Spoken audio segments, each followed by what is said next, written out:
आज साल का दूसरा और आखिरी चंद्र ग्रहण लगेगा। चंद्र ग्रहण रात 9:57 से शुरू होकर मध्य रात्रि 1:26 तक दिखाई देगा।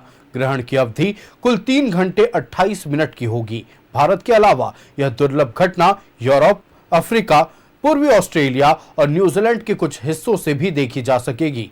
इससे पहले भारत में पूर्ण चंद्र ग्रहण 2018 में लगा था और अगली बार पूर्ण चंद्र ग्रहण 31 दिसंबर 2028 को दिखाई देगा। साल का दूसरा और आखिरी चंद्र ग्रहण आज लगने जा रहा है। भारतीय समय के अनुसार यह ग्रहण रात 9:58 पर शुरू होगा और 1:26 पर समाप्त होगा। इस ग्रहण की अवधि 3 घंटे 28 मिनट है। ये ग्रहण पूर्व चंद्र ग्रहण होगा। इस ग्रहण के दौरान चंद्रमा पूरी तरह से धरती की छाया में समा जाएगा। जब चंद्रमा पूरी तरह से धरती की छाया में होता है तो उसका रंग हल्का लाल या नारंगी हो जाता है, जिस वजह से इसे ब्लड मून कहते हैं। ज्योतिष शास्त्र के अनुसार चंद्र ग्रहण का सभी 12 राशियों पर प्रभाव पड़ता है। कुछ राशि वालों को शुभ तो कुछ राशि वालों को अशुभ फल की प्राप्ति होती है। इस ग्रहण से कुछ राशि वालों के अच्छे दिन भी शुरू हो जाएंगे। Bureau report, news 11 Bharat.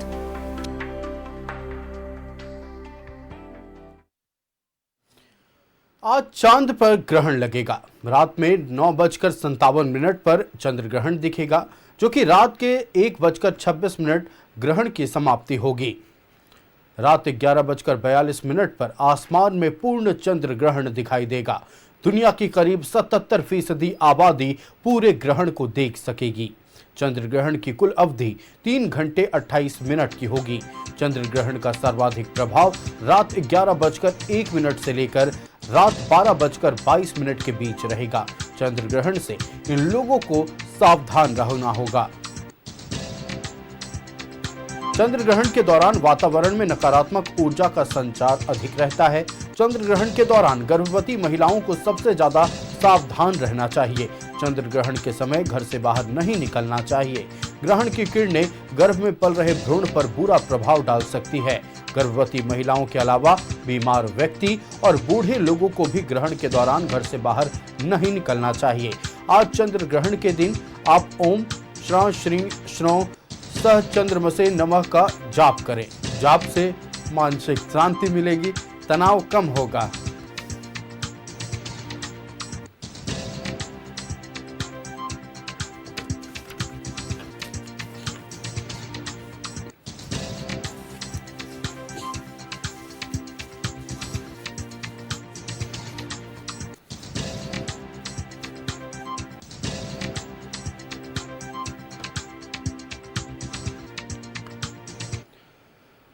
साल 2018 के बाद आज पूर्ण चंद्र ग्रहण लग रहा है। 9:57 पर चंद्र ग्रहण की शुरुआत होगी, जो कि 1:26 तक रहेगी। चंद्र ग्रहण के दौरान आपको कई सावधानियां बरतने की जरूरत है और सीधा सीधा इसका प्रभाव सभी ग्रहों पर पड़ने वाला है। खास तौर पर कुछ ग्रहों पर इसका शुभ लाभ होगा और कुछ लोगों को इसका नुकसान झेलना पड़ेगा, यानी कि अतिरिक्त सावधानियां बरतनी पड़ेगी। इन्हीं तमाम विषयों पर हम चर्चा करेंगे। हमारे साथ गेस्ट पैनल में कुछ अतिथि जुड़े हैं। सबसे पहले उनका परिचय करवा दें। हमारे साथ पंडित सुमित तिवारी जुड़े हुए हैं, गोल्ड मेडलिस्ट बीएचयू से हैं। सुमित जी, बहुत स्वागत है न्यूज़ 11 भारत में। हमारे साथ पंडित सुनील तिवारी जुड़ चुके हैं। पंडित सुनील जी, बहुत स्वागत है न्यूज़ 11 भारत में। और पंडित अमित तिवारी हमारे साथ जुड़ चुके हैं। पंडित अमित जी, बहुत स्वागत है न्यूज़ 11 भारत में। सबसे पहले हम सुमित तिवारी का रुख करते हैं। सुमित जी, साल 2018 के बाद आज पूर्ण चंद्र ग्रहण लग रहा है, करीब 7 सालों के बाद, और 77% आबादी पूरे पृथ्वी की इस चंद्र ग्रहण को देख सकेगी। ऐसे में सवाल ये उठता है कि किन किन लोगों पर इसका बुरा प्रभाव पड़ेगा, और सबसे बड़ी बात कि क्या कुछ सावधानियां इन 3 घंटों के भीतर बरतने की जरूरत है। जी, मैं न्यूज़ 11 के माध्यम से बताना चाहूँगा कि इस समय पूरी दुनिया मन की समस्या से बहुत ही त्रस्त हो चुकी है। और जैसा कि हम लोग सभी लोग जानते हैं कि जो हमारा मन है उसके जो अधिष्ठात्री हैं वह चंद्रमा ही है। तो अगर वर्तमान में जो हमारा ग्रहण की अवधि है वह जो 9:57 पे आरंभ होगी और यह 1:26 तक रहेगी यह अवधि, तो अगर इस अवधि में सभी लोग अगर किसी प्रकार से भी अगर आराधना करते हैं तो उससे उनको बहुत लाभ होगा, क्योंकि वर्तमान में डिप्रेशन या मन की समस्या एक बहुत गंभीर बीमारी बन चुकी है। इसलिए मैं एक आग्रह करना चाहता हूँ कि जो भी लोग हैं, जो भी इस सनातन धर्म से जुड़े हुए लोग हैं, उनसे मेरा एक विशेष यह आग्रह है कि इस वर्तमान समय में, ग्रहण के समय में, एक छोटा छोटा उपाय करके और अपने जीवन को लाभान्वित कर सकते हैं। चलिए, छोटा छोटा उपाय कर कर जीवन को लाभान्वित कर सकते हैं। लेकिन कहा जाता है सुमित जी कि इन चंद्र ग्रहण के दौरान खाना ना खाएं, घर से बाहर ना निकलें, क्या प्रभाव पड़ता है इन सभी चीजों का, बताएं। ग्रहण का अर्थात यह होता है कि कुछ तमोगुणी ग्रह होते हैं, जैसे राहु है, केतु है, तो इनका जो तम अंधकार होता है, माने कि जो इनकी नकारात्मक ऊर्जा होती है वह सात्विक ग्रहों के ऊपर प्रभाव ज़्यादा डालने लगती है, जिसके वजह से इसका बुरा असर सभी मानव जाति के ऊपर पड़ता है।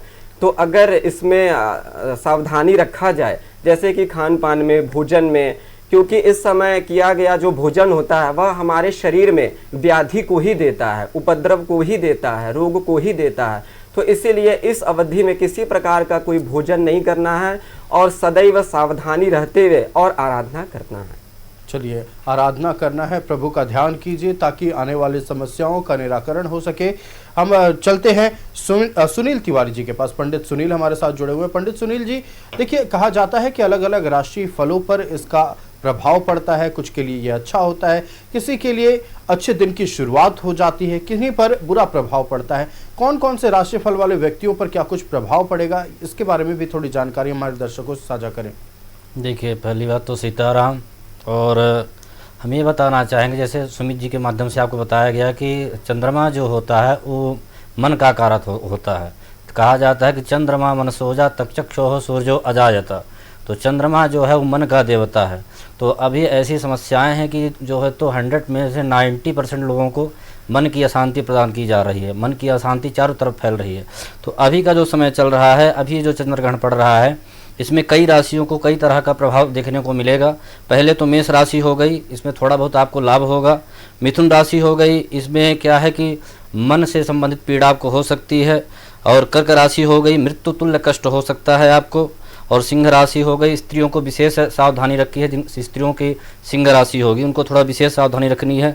कन्या राशि हो गई, इसमें आपको सावधानी नहीं बरतनी है, सब अच्छा रहेगा आपके लिए। तुला राशि हो गई, आपकी चिंता बढ़ सकती है, कोई नकारात्मक या कोई अनहोनी आपको सुनाई दे सकती है। वृश्चिक राशि हो गई, आपको व्यथा, पीड़ा या कहीं चोट लगने का आसार हो सकता है। धनु हो गई, धनु में आपको एकदम बढ़िया से रहना है, कहीं कोई दिक्कत नहीं, आप दर्शन भी कर सकते हैं। धनु राशि में आपको श्री लक्ष्मी की प्राप्ति होगी। और मकर राशि हो गई, मकर राशि वालों के लिए क्षति है। और कुंभ राशि वालों को तो खास कर इसमें जो है तो सबसे बड़ा जो है कुंभ राशि वालों को जो है तो इस चंद्र ग्रहण में विशेषता बहुत बच के रहना पड़ेगा। मीन राशि भी हानि का कारक है, इसलिए ये सब राशियाँ हैं आपको बता दी गई हैं। ये सब अच्छे से जो है तो सावधानी बरतें और भगवान नाम का चिंतन करें। चलिए, भगवान नाम का चिंतन करें। अलग अलग राशि वालों को अलग अलग प्रभाव पड़ रहा है, लेकिन बताएं कि मतलब अगर मेष राशि है तो उनको क्या जाप करना चाहिए, कौन से भगवान का ध्यान करना चाहिए? देखिए, पहली बात तो भगवान का नाम जप इत्यादि जो है तो सबसे ज़्यादा जो ग्रहण में होता है वो गुरु मंत्र ही फायदा करता है आदमी को। जो आप गुरु दीक्षा लिए हुए हैं, जिन गुरुजनों से जो आपको मंत्र दिया गया है, उसका आप बैठ के अच्छे से शुद्धता पवित्रता से स्नान करके, ग्रहण का आरंभ जब हो उससे पहले स्नान करके अच्छे सुंदर आसन में बैठ के आप गुरु मंत्र का मन से ही अच्छा जप करेंगे और गुरु मंत्र ही आपको जो होता है अच्छे तरीके से आपको सुख संपत्ति और ऐश्वर्य प्रदान करेगा। गुरु मंत्र हो गया, ब्राह्मणों के लिए जो हो गया, जो जिनका जनेऊ संस्कार इत्यादि हो चुका है, वो गायत्री का जप करें। नित्य आप जो पाठ करते हैं, तो नित्य आप जो पाठ एक बार करते हैं, अगर ग्रहण काल में आप उसको एक बार पाठ करेंगे तो उस पाठ का आपको पुरस्करण का जो है तो फल प्राप्त होगा, कोई भी पाठ होगा। चलिए, फल प्राप्ति होगा। और साफ तौर पर ये कहा जा सकता है कि गुरु, अगर आपने गुरु दीक्षा ली हुई है, अपने गुरु का ध्यान कीजिए। रोज दिनचर्या में आप जिस मंत्र का जाप करते हैं वो आप ग्रहण काल के दौरान उस मंत्र को बार बार दोहराएं, प्रभु का चिंतन करें, प्रभु का नाम लें, नाम जप करें, ताकि ग्रहण से आने वाली जो समस्याएं हैं आपकी ज़िंदगी में उसका निराकरण हो सके।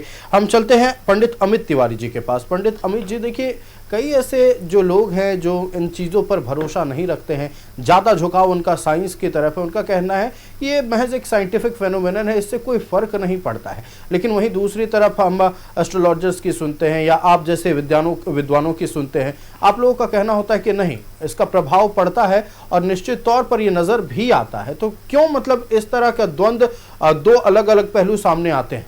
देखिए, मैं तो सबसे पहले यही कहूँगा कि आजकल जो है टेक्नोलॉजी जो है ना, ये लोगों को भ्रमित बहुत करके रखा हुआ है। तो यदि ये सब नहीं हो तो आप देखेंगे भारत में हमारे 150 करोड़ आबादी में 100 करोड़ आबादी इस चीज़ को मानने वाली है कि ग्रहणकारी होता है या नहीं होता है। ग्रहण मानने वाले हमारे पास 100 करोड़ लोग हैं, और इसको ख़राब कौन करते हैं? मात्र जो 50 करोड़ लोग हैं जो साइंस को ज़्यादा पढ़ लेते हैं।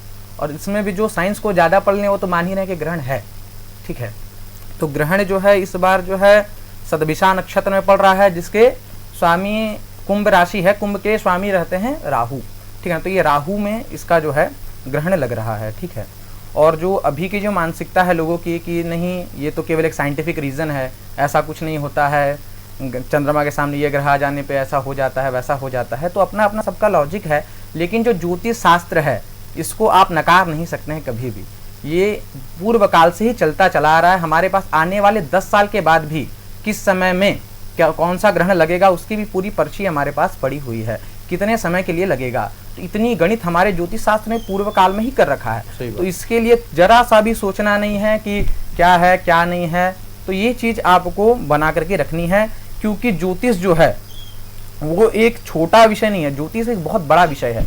पूरे ग्रह नक्षत्रों का, पूरे नवग्रहों का, पूरे 27 नक्षत्रों का, पूरे माह का, 12 माह का, वर्षों का पूरा एक चलित हमारा एक चक्र है, एक गणित है। एक छोटा मोटा यह शास्त्र नहीं है कि आप इसको नकारे या ना नकारे, ये एक बहुत बड़ा साइंस है। साइंस के भी ऊपर का एक, ये साइंस से भी समझिए ऊपर का चीज़ है ये ज्योतिष। इसका जो गणित है ये बड़ा ही मतलब बहुत ही कठिन इसका गणित है, ठीक है।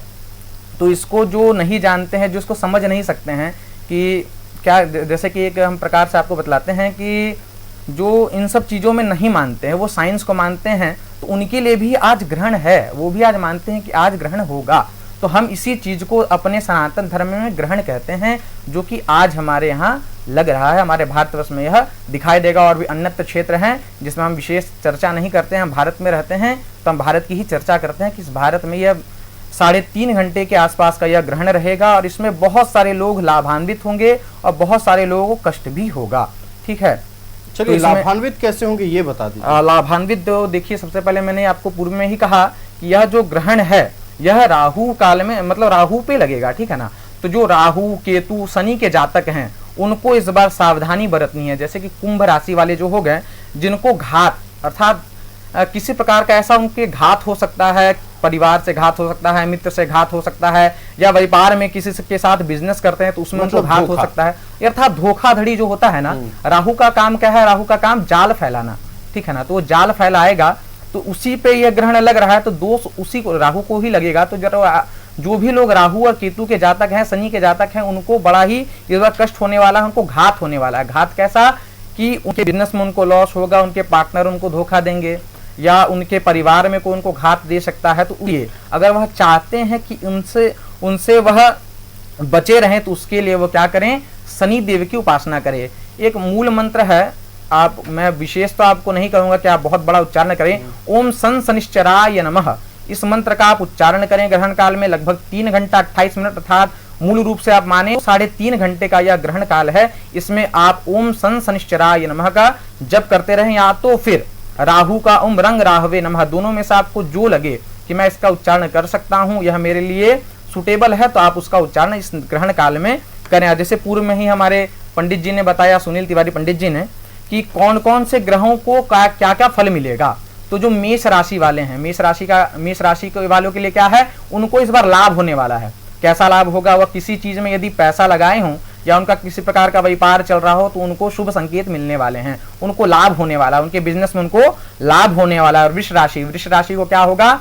सुख की अनुभूति होगी, सुख होगा उनको परिवार से सुख होगा, अपने सज्जनों में सुख होगा, अपने मित्रवत में, अर्थात उनको सुख की प्राप्ति होने वाली है इस ग्रहण काल में। उसके बाद हम चले आए तो मिथुन राशि वालों के लिए इस बार थोड़ा सा दिक्कत होने वाला है। मिथुन राशि वालों के लिए क्या है?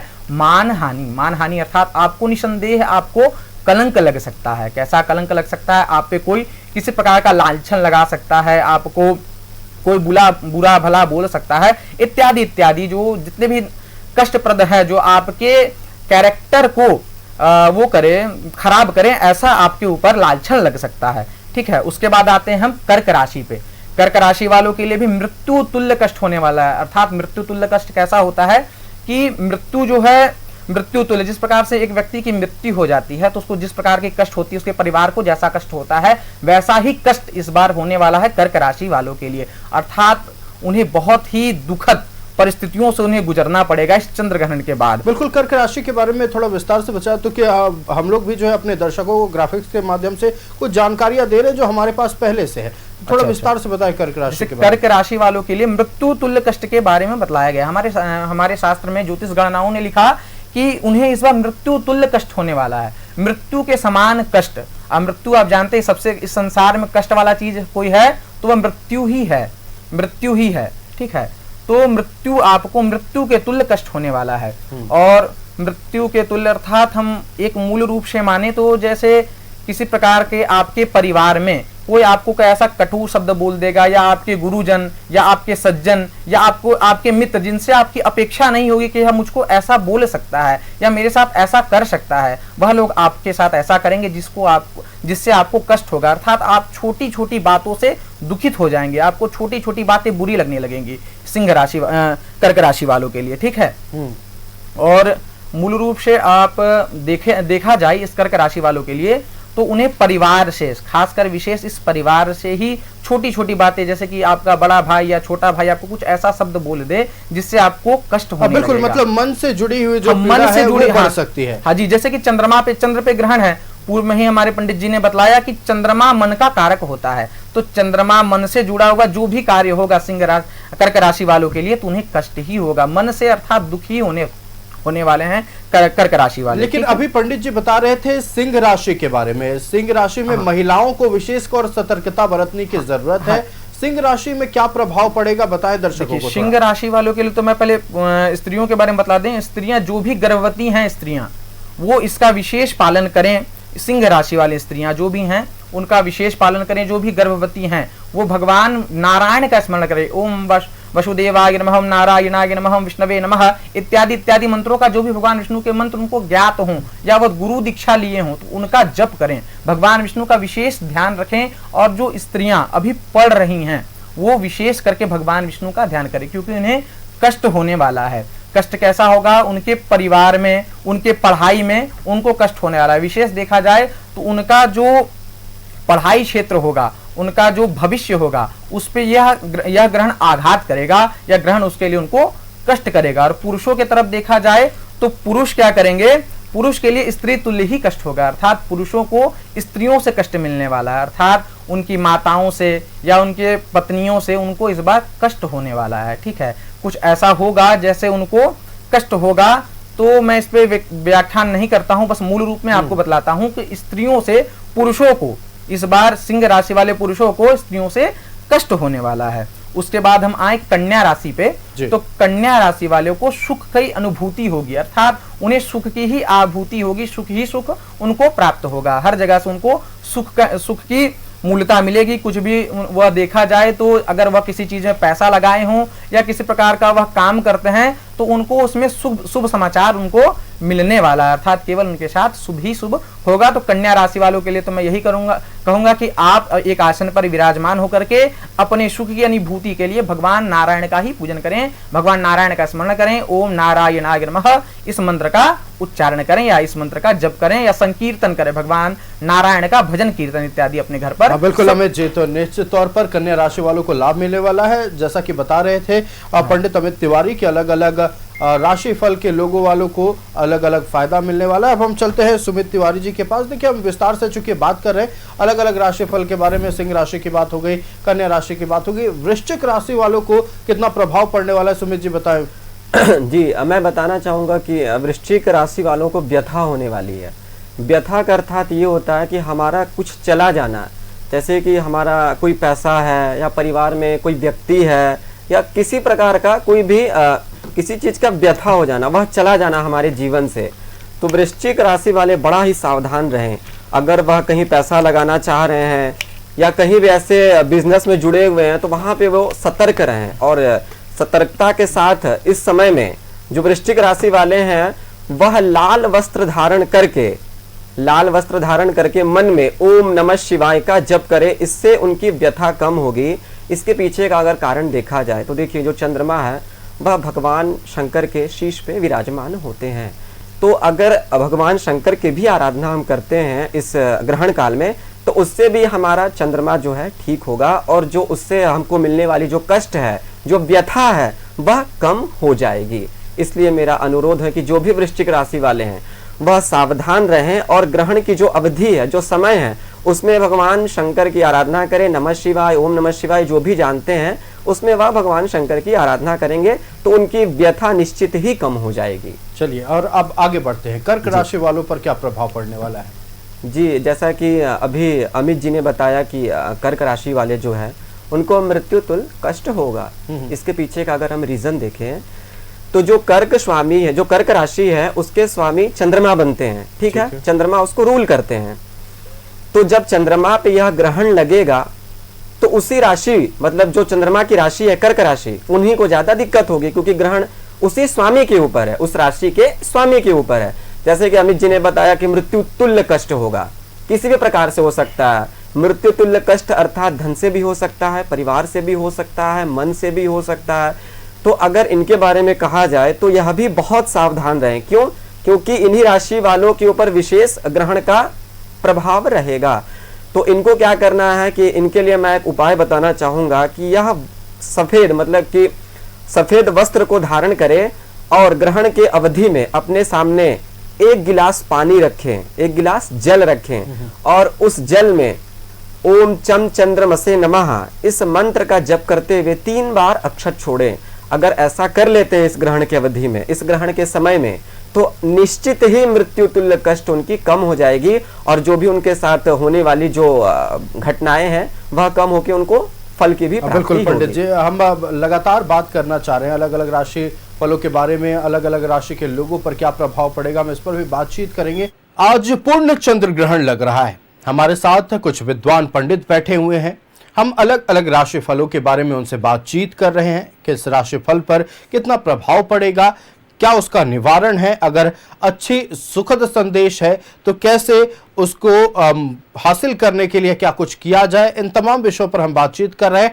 हमारे साथ पंडित सुनील तिवारी जी जुड़े हुए हैं। पंडित सुनील जी, देखिए, लगातार हम कई राशि फलों के बारे में बातचीत कर चुके हैं। कुंभ राशि पर इसका क्या प्रभाव पड़ेगा, थोड़ा इसके बारे में दर्शकों से हमारी जानकारी साझा करें। देखिए, कुंभ राशि वालों को विशेष इसलिए बताया गया कि कुंभ राशि वालों को इस बार विशेष करके घात है। घात का मतलब ये कहा गया कि उनके साथ कोई अनहोनी हो सकती है, या समझ लीजिए कोई अशुभ समाचार उनको प्राप्त हो सकता है, और कहीं मान लीजिए कोई गंभीर चोट लग सकती है। इस तरह की कई समस्याएं उनको हो सकती हैं। और जहाँ तक अभी चर्चा की गई इस सब विषयों में, कि जैसे आप भी चर्चा की है कि भाई विश्वास करने या ना करने की बात इस सब चीज़ों में हो गई, तो धर्म को देखिए, धर्म को मानना चाहिए, धर्म के रास्ते पे चलना चाहिए। और ये सब हम लोग जो बता रहे हैं तो सब चीज़ें होती हैं, ऐसा नहीं कुछ चीज़ नहीं होती हैं। बिल्कुल। आदमी जैसे मान लीजिए कि आदमी जो लोग कुछ पढ़ लिए लिख लिए, अच्छे विद्वान बन गए, अच्छे साइंस के जो बन गए मान लीजिए, तो धर्म को नहीं मानते, ज्योतिष को नहीं मानते हैं। तो वो क्यों नहीं मानते? क्योंकि देखिए, उनको जो है तो अच्छे लोगों का साथ नहीं मिल पाता है, अच्छे लोगों से उनकी संगति नहीं हो पाती है, अच्छे विद्वान उनको नहीं मिल पाते हैं। अच्छे विद्वान मिल जाएं तो आपको अच्छी जानकारी मिलेगी, आपको अच्छे रास्ते पे ले चलेंगे। जैसे आप चर्चा कर रहे हैं, आपको अच्छे तरीके से जानकारी मिल रही है किस राशि वाले क्या करें। तो कुंभ राशि वालों को विशेष सावधानी रखनी पड़ेगी, अपने विशेष मंत्र का जप करना पड़ेगा। जैसे बताया गया अमित जी के माध्यम से कि सम शनिश्चरायन महामंत्र का जप करें और सावधानी बरतें, बाहर न निकलें, किसी प्रकार से उनको चंद्रमा की छाया उनके शरीर पे न टच करें, एक आसन पे बैठ के और अपने मंत्र का जप करते रहें, निश्चित रूप से उनको जो है तो लाभ प्राप्त होगा। चलिए, मंत्र जाप करते रहें और शनि भगवान का ध्यान करें, ताकि जो परेशानियां आने वाली हैं वो उन परेशानियों से आप दूर रह सकें। अब साफ तौर पर मकर राशि के बारे में बहुत सारी बातें सामने आ रही हैं। मकर राशि पर क्या प्रभाव पड़ेगा? देखिए, मकर राशि वालों के लिए क्षति कहा गई। क्षति कही गई कि क्षति माने कि क्षति कई प्रकार की हो सकती। क्षति माने किसी भी चीज़ का नुकसान होना। जैसे आप मान लीजिए मोबाइल लेके जा रहे हैं, कहीं गिर गया तो ये भी क्षति हो सकती है। गाड़ी से चल रहे हैं, गाड़ी कहीं आपकी लड़ गई, ये भी क्षति हो सकती है आपके साथ। घर में किसी प्रकार का कोई सामान टूट जाना, कुछ भी हो जाना, कोई अनहोनी की समाचार कहीं से प्राप्त हो जाना, तो ये मकर राशि वालों को भी सावधानी रखने की ज़रूरत है। विशेषकर मकर राशि वाले भी अपने मंत्र का जप करें, गुरु मंत्र का जप करें। मकर राशि वाले या तो हो सके तो ओम नमो भगवते वासुदेवाय, इस मंत्र का आराम से बैठ के जप करें आसन में, सब अच्छा होगा। चलिए, सब अच्छा होगा। हम चलते हैं पंडित अमित तिवारी के पास। अब पंडित जी देखिए, बहुत सारी बातें इस पूर्ण चंद्र ग्रहण को लेकर हो रही हैं। कहा जा रहा है कि ये एक विशेष चंद्र ग्रहण है। कुछ विद्वान तो ये कह रहे हैं कि 100 साल में ऐसे चंद्र ग्रहण आते हैं। क्यों खास है इस बार, क्या मतलब इसके पीछे की मान्यता है?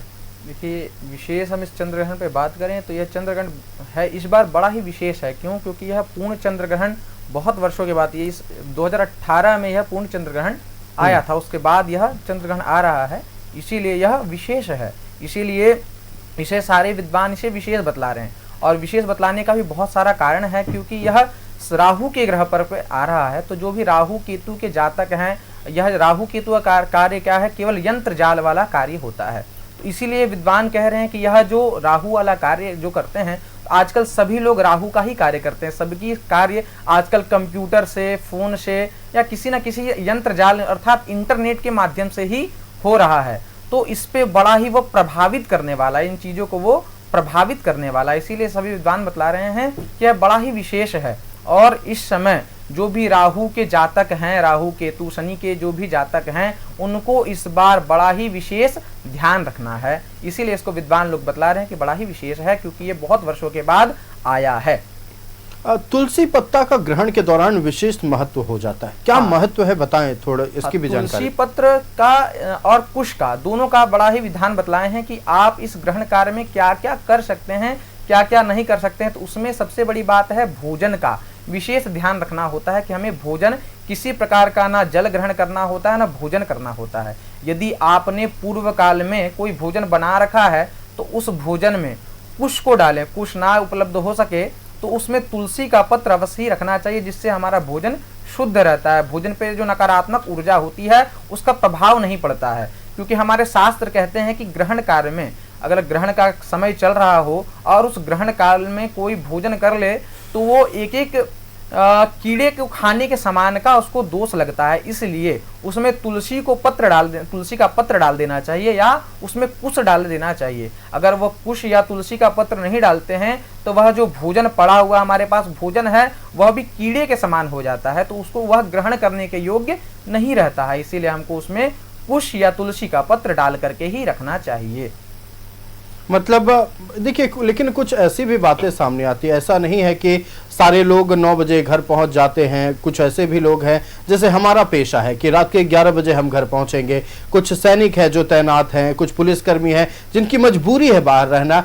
उनके लिए क्या वो खाना बिल्कुल ग्रहण नहीं कर सकते हैं? जी, इसके लिए तो विशेष शास्त्र आज्ञा करता है कि आप यदि सैन्य है अर्थात सेना में है तो आपके लिए थोड़ा सा नियम में उल्लंघन हो सकता है, अर्थात लेकिन सभी के लिए नियम एक बराबर ही होता है। सनातन इसीलिए तो आज उतना विख्यात नहीं हो पा रहा है क्योंकि इसमें नियम ज़्यादा है।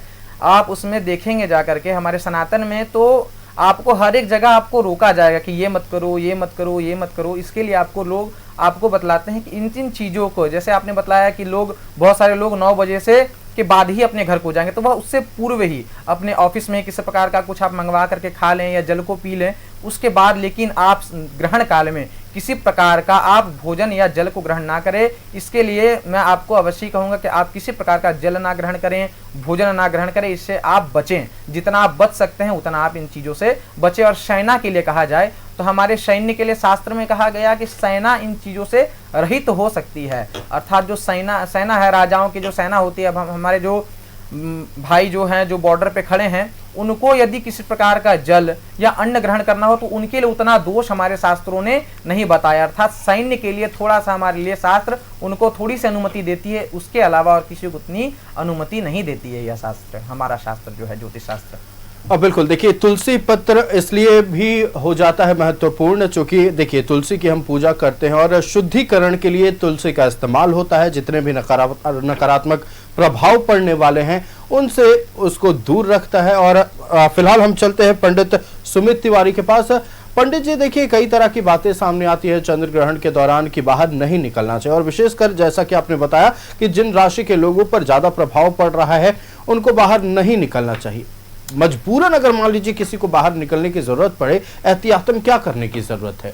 जी मैं इस पे बताना चाहता हूँ कि ऐसे जो भी लोग हैं, जैसे कि किसी को अगर अस्पताल ही जाना पड़ जाए किसी कारणवश, या कुछ सामान ही लेना पड़ जाए जो उनके लिए बहुत ही आवश्यक है, तो मैं उनको कहूँगा कि एक अपने साथ सफ़ेद रुमाल को अवश्य रखें। क्यों?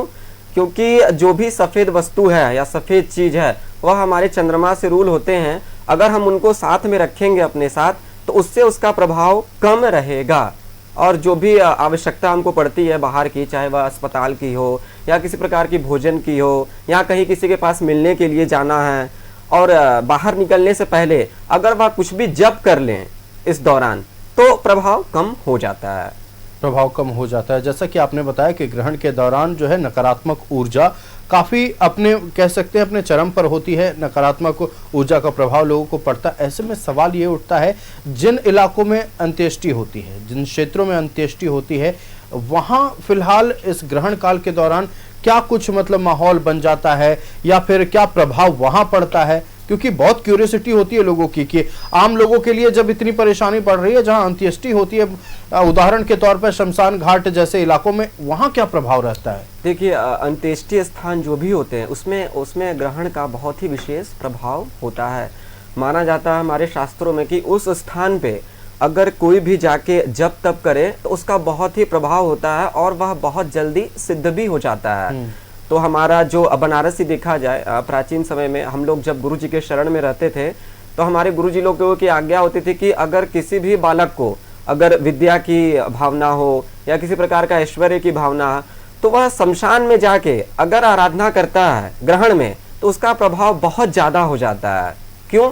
क्योंकि जो शमशान होता है उसमें सदैव ग्रहण का प्रभाव ज़्यादा होता है। क्यों? क्योंकि वहाँ भी नकारात्मक चीज़ें ज़्यादा रहती हैं, किसी इंसान का मृत्यु हो जाना। तो अंत्येष्टि में हम जाके फिर उस स्थान में अंत्येष्टि करते हैं, और जिस प्रकार ग्रहण होता है वह भी तमोगुणी होता है। तो अंधकार और तमोगुण को मिलाकर अगर उस स्थान पे जाकर अगर व्यक्ति साधना करता है, क्योंकि अगर वहां पे साधना करेगा तो वह अंधकार जो तमोगुण है वह कम होता है, जिसके वजह से उस इंसान को, उस व्यक्ति को वहां पर जाने से और आराधना करने से बहुत ही लाभ होता है। चलिए ठीक है, पंडित सुनील तिवारी जी के पास चलते। पंडित सुनील जी, 3.5 घंटा का ग्रहण काल जब समाप्त होगा, एक व्यक्ति को उस वक्त क्या करने की जरूरत है? अमूमन लोग सोए होंगे, लेकिन ऐसे में जब ग्रहण काल समाप्त होता है तो क्या करने की जरूरत होती है? देखिए, बात तो ऐसी है कि पहली बात तो ग्रहण के समय पे जैसे बताया गया कि लोगों को पहले तो बच के रहना है। गर्भवती महिलाएं हों तो अपने पेट में, उदर में जो है तो गोबर का लेप कर लें, एक कोष्ठक का चक्कर बना लें, और खाने पीने की वस्तुओं में कुछ इत्यादि जो हो तो छूतक के पहले ही जो हो तो डाल दिया जाता है। और ग्रहण के समय गर्भवती महिलाएं विशेष अपना ध्यान रखें, बाहर ना निकलें, घर के अंदर ही रहें। और हमारे जो स्वस्थ हैं उनके लिए कहा गया कि ग्रहण के समय मल मूत्र इत्यादि भी जो है तो त्यागना मना किया गया, जल भी ग्रहण करना मना किया गया, सब कुछ मना किया गया। जो स्वस्थ हैं, बूढ़े हो गए, बच्चे हो गए, गर्भवती महिलाएं हो गई, बीमार लोग हो गए, इनको थोड़ी सी छूट दी गई। पर ग्रहण के समय सबको एक भाव से देखा जाता है, सब सावधानी से रहें। हाँ, ग्रहण का जब समय समाप्त होगा उसके बाद जो है तो अगर आप जग रहे हैं, जगना ही चाहिए, मंत्र का जप करना चाहिए। क्योंकि देखिए हमारे चंद्रमा देवता हैं वो कष्ट में हैं, तो उस समय अगर आप कष्ट में हैं तो हमारा क्या कर्तव्य बनता है कि हम उनके प्रति जो है तो समर्पित होके मंत्रों का जप करें। जब राहु उनको ग्रस्त रहा है उस समय जब हम किसी मंत्र का जप करेंगे तो उनको भी शक्ति प्रदान होगी। जब उनको भी शक्ति प्रदान होगी तो हमारा हमेशा ही ऐश्वर्य और हमारे प्रति हमेशा ही समर्पित रहेंगे और हमारा भी कल्याण करेंगे। अब उस समय खाना पीना भी इसलिए मना किया गया कि हम कोई उत्सव ना मनाएं। उत्सव का मतलब यह है कि जब चंद्रमा कष्ट में है उस समय हम भोजन ना करें, उस समय है कि हम कहीं जाएं ना, उस समय इत्यादि इसलिए मना किया गया कि उस समय आप ज़्यादा से ज़्यादा जप करें। मतलब एक भावनात्मक जुड़ाव भी है। हाँ, भावनात्मक जुड़ाव हो गया कि जब सारे ग्रह हमारे लिए अच्छा कर रहे हैं तो जब उनके साथ ऐसा हो रहा है तो हम उनकी शक्ति बढ़ाएं। तो शक्ति कैसे बढ़ेगी? उनके जपों से, मंत्र के जप से। मंत्र का जप करें, सात्विक तरीके से रहें और खासकर जो है तुम्हारे पुत्र का त्याग भी ना करें, स्त्री का स्पर्श भी ना करें और अच्छे से एक आसन में रह के जप करें अपना ज़्यादा तो ग्रहों की जो है तो पावर बढ़ेगा और स्वस्थ रहेगा तो आपके लिए भी अच्छा करेगा। जैसे ही ग्रहण की समाप्ति होती है उसके बाद अगर आप जगे हुए हैं तो अपना नित्य की जो क्रिया आपकी है, स्नान इत्यादि करके जो है तो स्नान इत्यादि करके आप जो है तो वस्त्रों का जो है तो कहा जाता है कि वस्त्र भी धो लें अपना, जो पहनते हैं वस्त्र भी अगर कहीं कुसा रखा हो तब तो शुद्ध है, बाकी जो पहने हुए हैं तो ब्राह्मण है तो जनेऊ बदल लें अपना, और उसके बाद अपना नित्य क्रिया में स्नान करके अपना पूजा पाठ ठाकुर जी की सेवा जो भी करना है अपनी नित्य क्रिया में अपना सम्मिलित हो सकते हैं। चलिए ठीक है, अब हम चलते हैं पंडित अमित तिवारी जी के पास। पंडित अमित जी, देखिए गंगा जल का विशेष महत्व होता है अमूमन रोजमर्रा की जिंदगी में, खास तौर कर जितने भी सनातन धर्मावलंबी हैं उनके लिए गंगा जल का विशेष महत्व है। गंगा जल का महत्व ग्रहण काल में कितना बढ़ जाता है, ये भी बताएं थोड़ा दर्शकों को। जी, विशेष हम कहेंगे कि गंगा जल का तो हमारा सनातन संस्कृति में बड़ा ही महत्व बतलाया गया है, और इस ग्रहण काल में तो उसका विशेष से ही उसका सर्वप्रथम तो जब आप अपने आसन पर जप करने के लिए बैठे तो अपने शरीर को शुद्ध करके बैठे। शरीर शुद्ध कैसे होगा, तो गंगा जल का छिड़काव से या गंगा जल से। यदि आप किसी गंगा नदी के तट पर रहते हैं तो आप गंगा जी में जाकर के स्नान करें, और हमारा शास्त्र कहता है कि गंगा तट पर ही जप करना चाहिए या किसी नदी के तट पर जप को करना चाहिए। ठीक है, तो गंगा जल का जो महत्व है इसमें और इसलिए बढ़ जाता है क्योंकि जब ग्रहण समाप्त होता है तो सभी वस्तुओं पे ही उसका दोष लगता है, नकारात्मक ऊर्जा उन सभी चीजों को स्पर्श करती है। तो उन सभी चीजों को शुद्ध करने हेतु, उसमें सकारात्मक ऊर्जा डालने हेतु उसमें गंगा जल का छिड़काव अवश्य ही करना चाहिए। जैसे ही ग्रहण समाप्त होगा आप उन सभी चीजों में अवश्य ही गंगा जल का छिड़काव करें, जैसे कि वस्त्र हो गया या अपने रूम हो गए या बिस्तर हो गया, या सब धुलने की वस्तुएं नहीं है तो जितना हो सके उतनी चीज़ों को तो धुल लेना चाहिए, या तो फिर उसमें कुछ डाल देना चाहिए। अन्यथा यदि इतना ना कर सके तो एक पात्र में गंगा जल को लेकर के सभी पे उस पर छिड़काव कर देना, जिससे भी वस्तुएं सारी शुद्ध हो जाती है। इसलिए गंगा जल का महत्व इस ग्रहण काल में और भी बढ़ जाता है। अब बिल्कुल देखिए कि आप लोगों ने बताया, आप तमाम पंडित हैं, विद्वान हैं, आप लोग बता रहे हैं कि खास तौर पर गर्भवती महिलाओं पर, छोटे बच्चों पर, बुजुर्ग व्यक्तियों पर और जिनकी तबीयत खराब रहती है यानी जो बीमार रहते हैं उन पर ज़्यादा प्रभाव पड़ेगा। पंडित सुमित जी, एक सवाल ये है कि जिनकी मानसिक स्थिति ठीक नहीं है या फिर मानसिक रोग से वो पीड़ित हैं, साइकेट्रिक रोग से पीड़ित हैं, उन पर कितना प्रभाव पड़ता है ग्रहण काल का? सबसे पहले तो मैं आपके पूर्व प्रश्न है उस पर सबको उत्तर देना चाहूँगा कि आपने कहा था कि वर्तमान जो समय है उसमें इन सब चीज़ों पे लोग बहुत विश्वास नहीं करते हैं और लोग नहीं मानते हैं कि यह ग्रहण है या इससे कोई नुकसान होगा या कोई फ़ायदा होगा। तो जो हमारा ज्योतिष शास्त्र है वह कहता है कि श्लोक में कि चंद्रार्कौ यत्र साक्षिणौ, जो यह ज्योतिष शास्त्र है यह प्रत्यक्ष रूप से सूर्य और चंद्र के मैथमेटिक्स से चलता है। सही बात अगर हम एक उत्तर दें और हम सभी मानव जाति को कहें कि क्या अगर सूर्य चंद्रमा नहीं होगा तो क्या हमारा जीवन होगा? नहीं होगा, क्योंकि वह रूल करते हैं इस पूरे पृथ्वी को और इस पूरे मानव जाति को, पूरे सभी लोगों के ऊपर उनका रूल चलता है, क्योंकि सूर्य आत्मा के कारक है, चंद्र मन के कारक हैं। तो मेरा यही कहना है लोगों से कि जो यह ग्रहण की अवधि है, जो ग्रहण का समय है, और इस वर्तमान समय में जो सभी लोग मन से परेशान हैं, मानसिक समस्या इस समय बहुत ही ज़्यादा बढ़ चुकी है, तो मेरा उनसे विशेष आग्रह है कि इस समय में, इस ग्रहण के अवधि में उनको जो भी रुचि हो, जो भी देवता पे विश्वास हो, जो भी इष्ट मानते हैं, अगर उनकी किसी प्रकार से भी अगर वह इस दौरान पूजा करेंगे, आराधना करेंगे तो निश्चित ही उनके ऊपर एक अच्छा प्रभाव होगा। और जो उनका आने वाला समय रहेगा, मानसिक स्थिति से देखा जाए या शारीरिक स्थिति से देखा जाए, उसमें उनको बहुत राहत मिलेगा और मन के प्रभाव से भी वह सकारात्मक हो जाएंगे और बहुत ही ऊर्जावान हो जाएंगे। अब बिल्कुल बहुत ही ऊर्जावान हो जाएंगे। तो आज 7 साल बाद यानी कि 2018 के बाद पूर्ण चंद्र ग्रहण लग रहा है और विशेषकर हमने अब विद्वान पंडितों से ये जानने की कोशिश की कि क्या कुछ सतर्कता बरतनी ज़रूरी है, किन राशिफल के लोगों को फ़ायदा होने वाला है, क्या कुछ सतर्कता उनको ज़रूरी है बरतना, ख़ास तौर पर कुंभ राशि वालों को। हम और भी आगे बातचीत करेंगे कि क्यों पूर्ण चंद्र ग्रहण जब लगेगा और 11 बजे का समय महत्वपूर्ण बताया जा रहा है। जो पूर्ण चंद्र ग्रहण लग रहा है और हमारे साथ विद्वान पंडित बैठे हुए, हम सीधे उनके पास चलते हैं। देखिए, हम अलग अलग राशि के बारे में बातचीत कर रहे हैं, किस पर क्या प्रभाव पड़ेगा।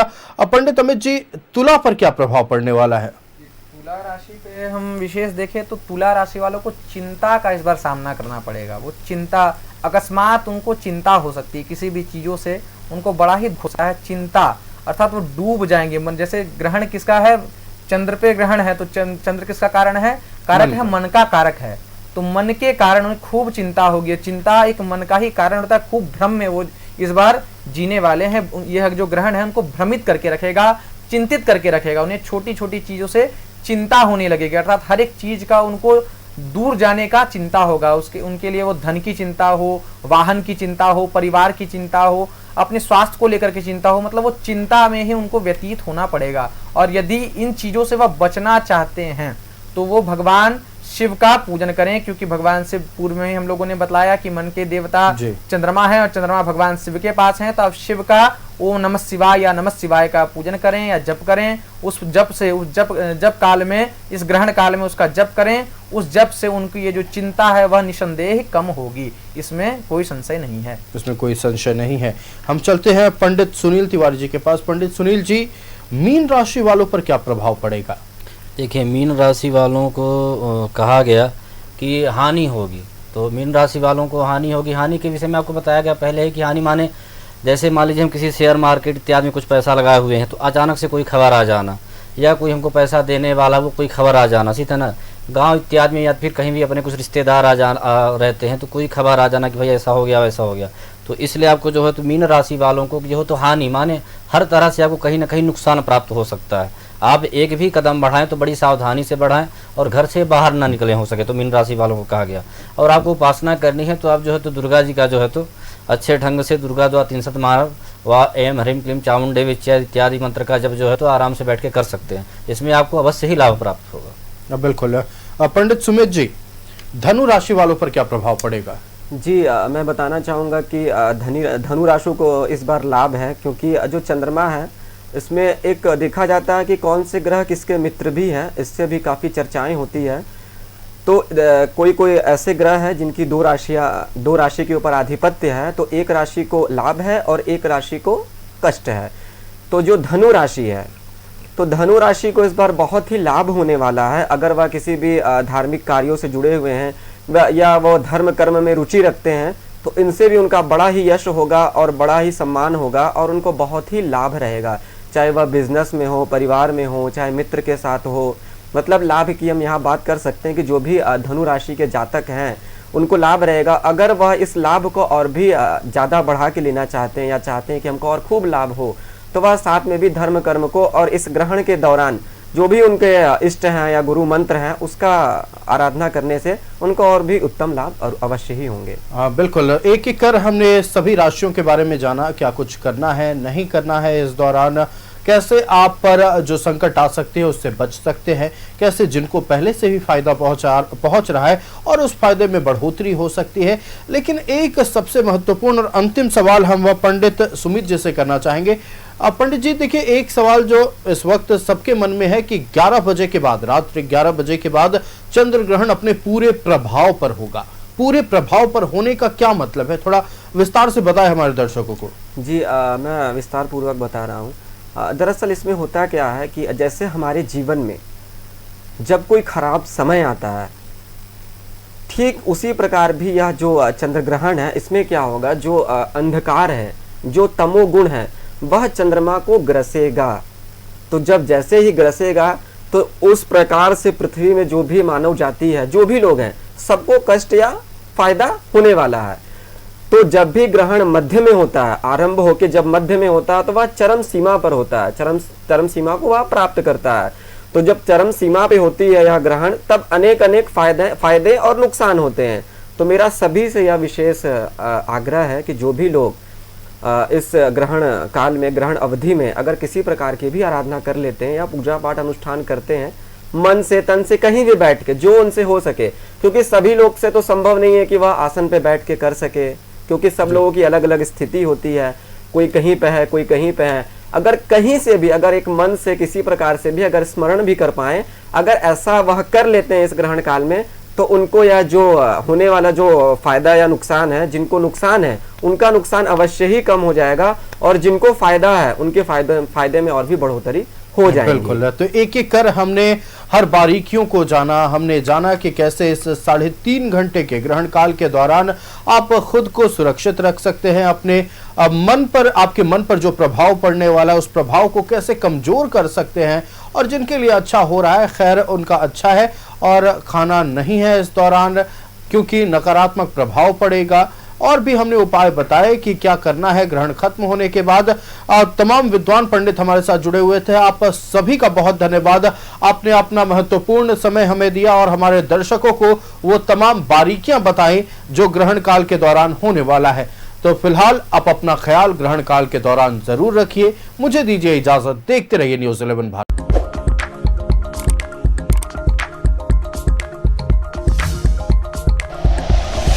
Like and share videos, subscribe करें हमारा चैनल और प्रेस करें बेल आइकॉन। न्यूज़ 11 भारत, सच है तो।